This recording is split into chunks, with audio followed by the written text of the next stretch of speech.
See, this is how you know you're a newbie. You don't know to hit the button. Thank you, Mr. Chairman, for having me on the committee. Thank you, Mr. Vogt, for being here. I probably can't imagine that, like me, you're thinking to yourself, why am I doing this? I know I think about that every once in a while when I'm here because I never thought I would be doing this. So I got to confess up front that I've been a fan of yours before I even thought about running for public office. And I think your selection to run OMB is an incredible service that you're about to provide to this country. One of the good news that I've heard so far in this hearing is a lot of talk about the United States Constitution.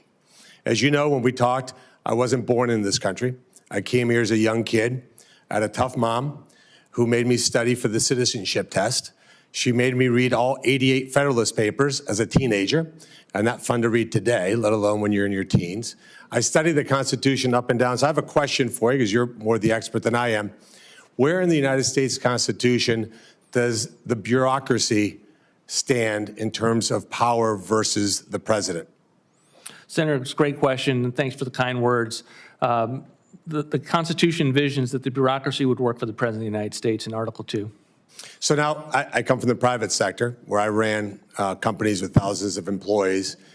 I suspect it should work, but correct me if I'm wrong, where if you're the chief executive, that means that all the people that work for you actually work for you. Is that true in government also? It is not the case currently, but it is something that as a policy objective, I think our founders would have envisioned it that way. So meaning that the president, not Congress, not the judicial branch, has total and complete discretion over who serves at his or her pleasure? Again, those are not the laws that are on the books as of that we know today. The president has many laws that and paradigms have been put in place to ensure that the American people's will, when they select a president, are not what prevails in the agenda-setting process. Because I would suspect that most voters, somebody like me who wasn't into politics a few years ago, would suspect that the president is actually the one making these decisions, not some unnamed bureaucrat, whether they're a good person or a bad person, or been here for 5 years or 25 years, that it's the president's agenda that should be implemented. Is that correct? I hope that would be their suspicion.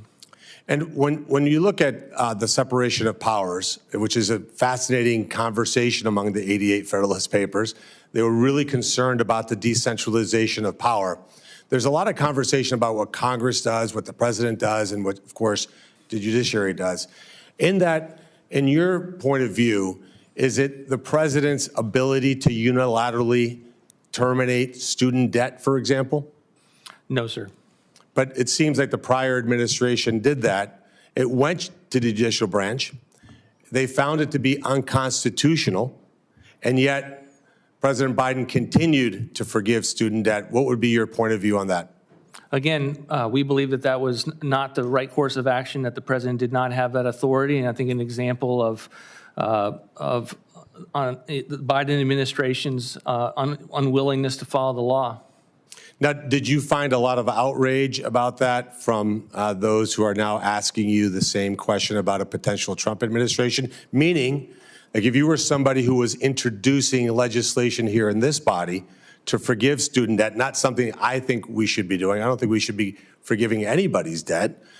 We certainly shouldn't have, in my case in Ohio, 70% of the people who didn't attend college to pay for the 30% who did. But do you find it hypocritical if you're somebody who's introduced legislation to forgive student debt and now is lecturing you about the executive overreach powers? Would you find that to be hypocritical?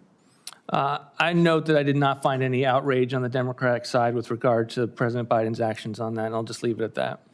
And I see, if you don't mind, now just I'll yield a few of my minutes back, but I want to, if you don't mind, ask you a personal question. How old are your daughters? 12 and 10. 12 and 10. So if they're our age at some point, really old, by the way, if we don't do something, like actually do something serious, when they're in their 50s, Mr. Vogt, what will their future be like?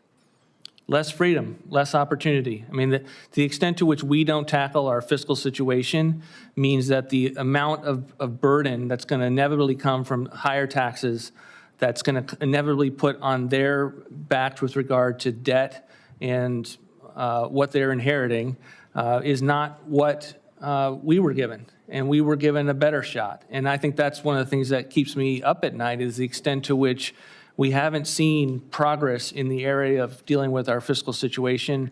And that has to change, or it's going to have profound impact on the next generation and the next generation of those who are trying to take advantage of this country and the opportunity that it affords.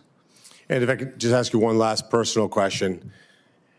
When you think about what you're going through here in this hearing and what you're about to inherit going into work in a very tough situation, is it fair to say that you're doing this because you genuinely love this country and are concerned about the future of this nation? Absolutely, yes, sir. Well, thank you for doing it. I appreciate it. Thank you to your family.